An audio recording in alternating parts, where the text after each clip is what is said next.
Coś się niestety wyłączyło, nie mam pojęcia co. Dobra.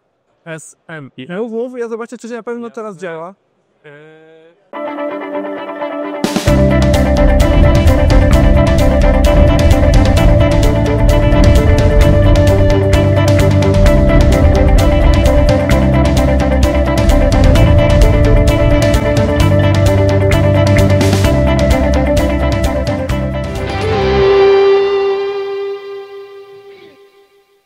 Jeszcze raz od początku powiem. Dobra, cześć Bartek. Sebastian Wiomi. Niestety jesteśmy rozbawieni, bo coś się z kamerą stało, nie wiem co, coś się rozłączyło, więc będziemy omawiać jeszcze raz to samo.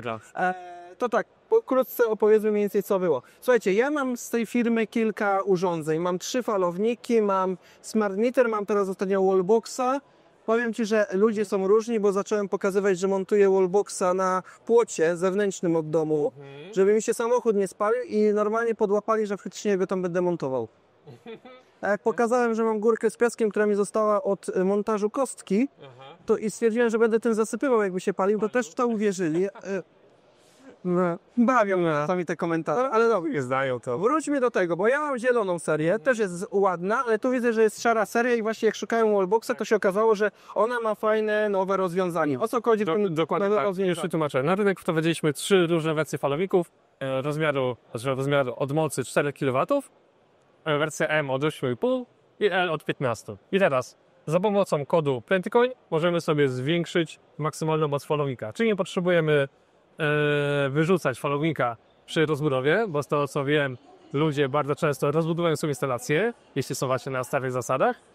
Więc możemy po prostu za pomocą kodu w wysokości 120 euro zwiększyć maksymalną moc falownika. Czyli to jest właśnie to fajne, że generalnie ludzie jak zakładają sobie fotowoltaikę, to się okazuje, że powiedzmy potrzebują, nie wiem, 8,5 kW piga. Nagle się okazuje, że tam urządzenie doszło, wszystko wiadomo generuje. za darmo, to sobie możemy korzystać. Jak zaczynamy tak normalnie korzystać mocno, to się okazuje, że nam zaczyna brakować tej energii słonecznej, więc najlepiej jest rozbudować istniejącą instalację, bo tak tylko przez zgłoszenie to robimy. Tak. Więc zwiększamy sobie. I no tu jest kłopot, bo najczęściej trzeba dokupić nowy falownik, bo generalnie jak już ktoś montował w Polsce, no to zazwyczaj instalacja jest przewymiarowana względem falownika, żeby nie było piku. Wszystko cisne zjechać. Ile się da, ile napięcie pozwoli, ludzie montowali. Dokładnie tak. Więc tutaj już nie ma na czym grać, natomiast jest zawsze kłopot z tym, że tego falownika trzeba dołożyć, tak? Falownik nową instalację. Ile panele wiadomo, że trzeba dożyć, to jest kłopot z falownikiem, bo często ludzie, jeśli pierwszy falownik kupowali jakiejś, powiedzmy, dobrej firmy, tak? Jednej, drugiej, trzeciej, to ten drugi falownik już raczej się decydują na jakiś tańszy, no bo to już, czy to się różni działaniem, czy czymkolwiek. No, różni się, nie różni, na pewno funkcjami się różni i bezpieczeństwem, ale jest kłopot z tym, że dostaje się drugą aplikację. Tak, to jest jakiś problem.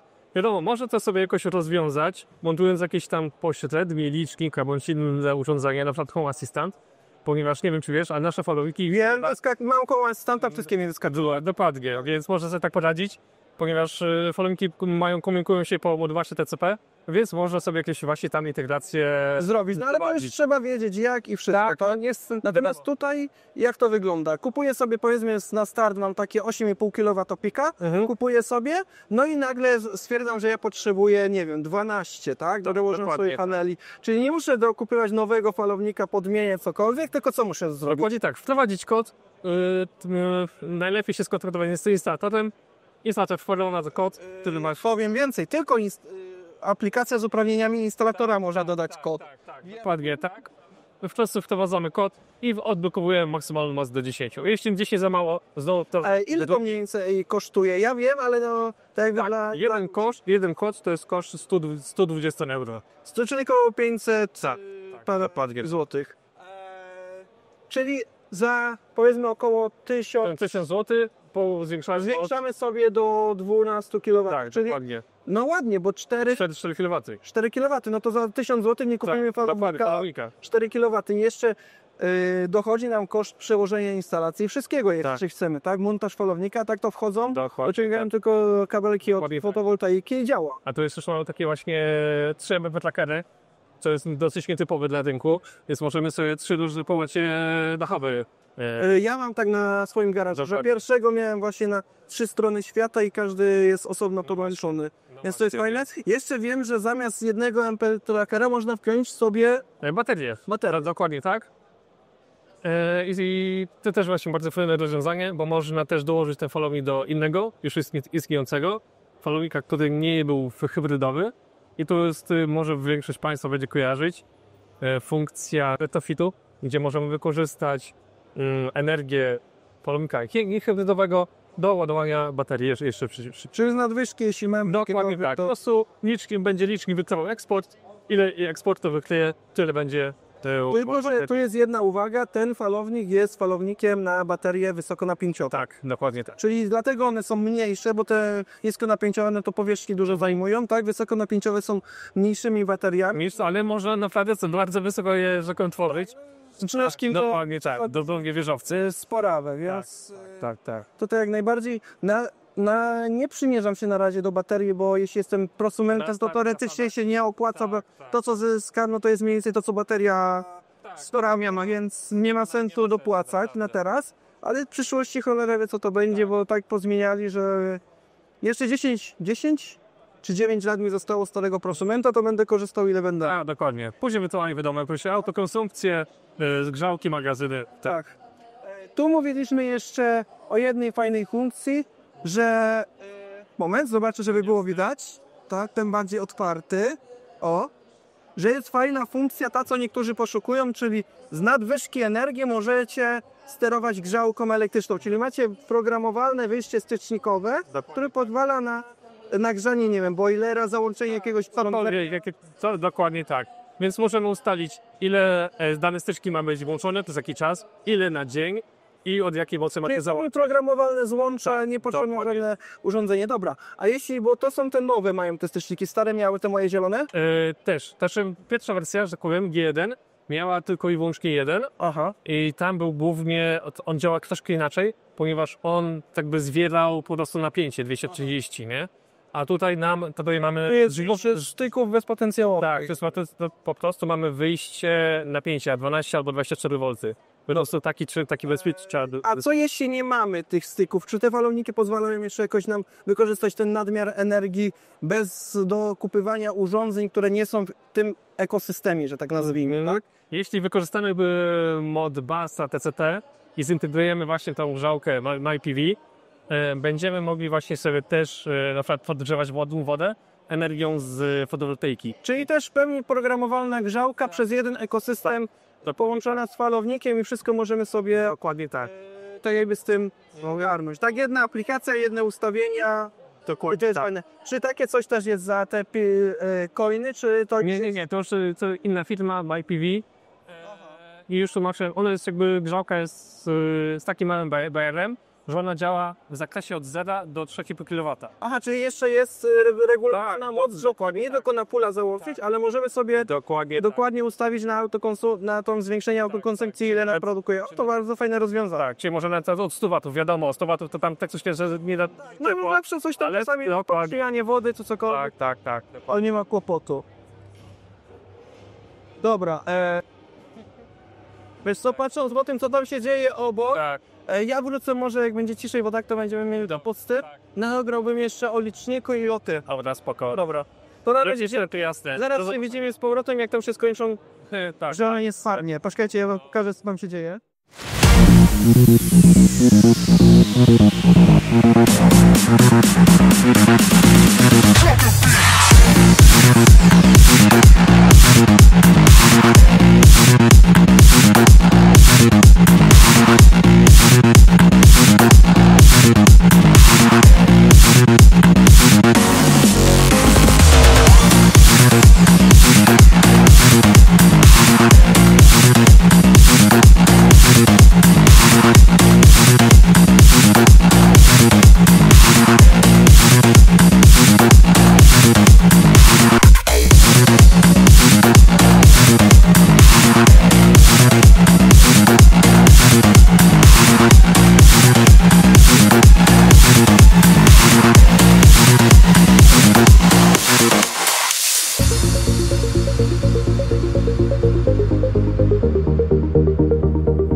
wallboxa i powiem szczerze, mam takiego samego na ścianie u siebie. No i co jest fajne, on się komunikuje z tym. Tak, dokładnie tak. Kresy na wszystko.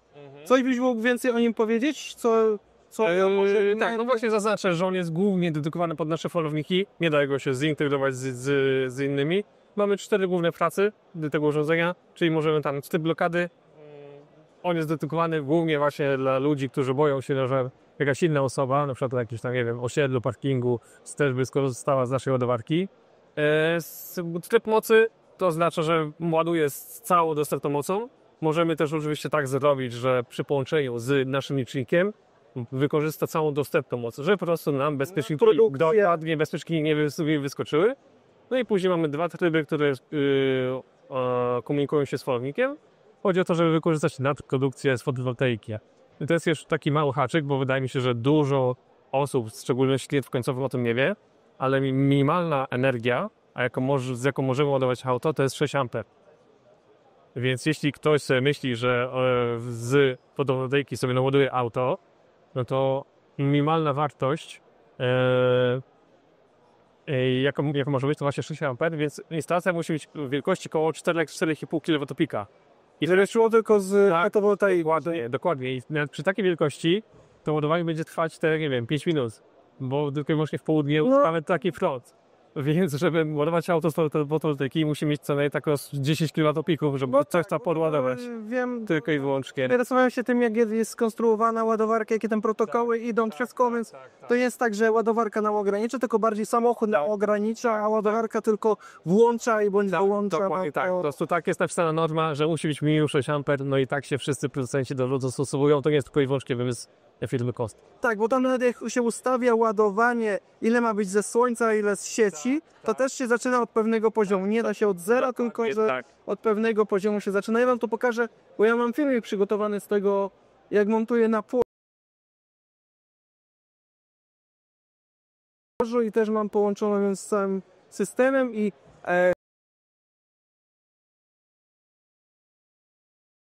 nie mam sobie aplikacji do ładowania osobnej do falownika, tylko wszystko mi wskakuje na jeden wykres. Tak. Tu jest jeden mały mankament, że jak to podłączyłem, to mi doskoczyła czerwona kreska zużycia dodatkowa. Tak, no jest sety. Jest wykres też ładowania, wszystko w godzinach, nawet godzinowo można zaprogramować. Jeszcze zauważyłem fajną rzecz, że tam na jumperkach można sobie przełożyć, że nawet jeśli nie mamy licznika całej reszty, to tutaj można sobie jakiś ten tryb coś chyba wybrać. Dokładnie tak. Tam właśnie zaznaczamy, jakiej wielkości zabezpieczenia przedliczkowe mamy, żeby właśnie zabezpieczać przed wyskoczeniem. No bo jak uruchomimy dużo urządzeń elektrycznych, no to będzie jeszcze podłączymy auto, to możemy... No ja mam taki kłopot, że mam przyłączę do domu 15 kW, natomiast ładowarka 11, pompa ciepła, wszystko. No i za 2 lata mi mają zmienić przyłącze, ale na ładowarce sobie ograniczyłem na mniejszy prąd.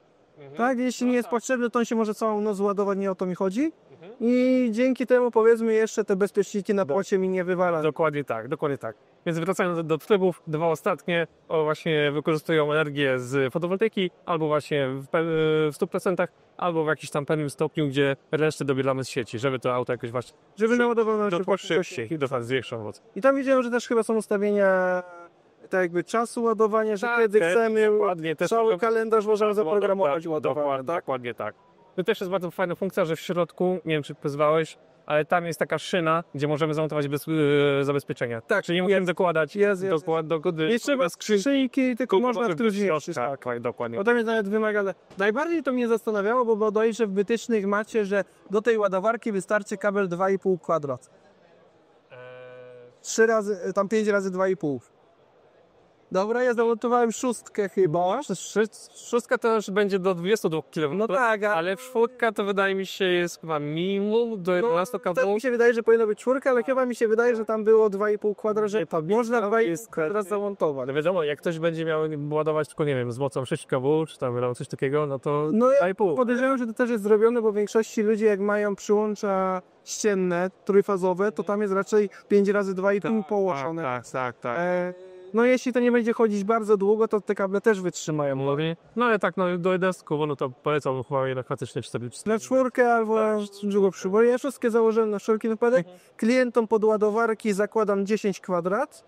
Aha. Bo mnie to no, metr kabla, czy będzie kosztował złotówkę, czy złoty 50, a jak później ma przyjść klient, że coś mu się grzeje, to lepiej jest założyć. Ja wiem, że to jest na przyłącze do domu, ale lepiej zrobić solidnie raz niż później poprawiać, więc no i tak więcej niż 11 kW z domu nie wyciągniemy, ale na spokojnie. Tak. No w ogóle też auta bardzo często przyjmują tylko 11, ja przyjmują więcej. No a co więcej nie chcę. Dokładnie tak. I są może tam jakieś pojedyncze modele, które przyjmują 22, ale standardem wydaje mi się 90%. Większość z przyłączy domowych nie da rady. Tak, to też, to co słuchaj, drogą. Tak, że trzeba mieć odpowiednie przyłącze. Tak, dokładnie. Dobra, ja dziękuję za Dziękuję. dzisiaj.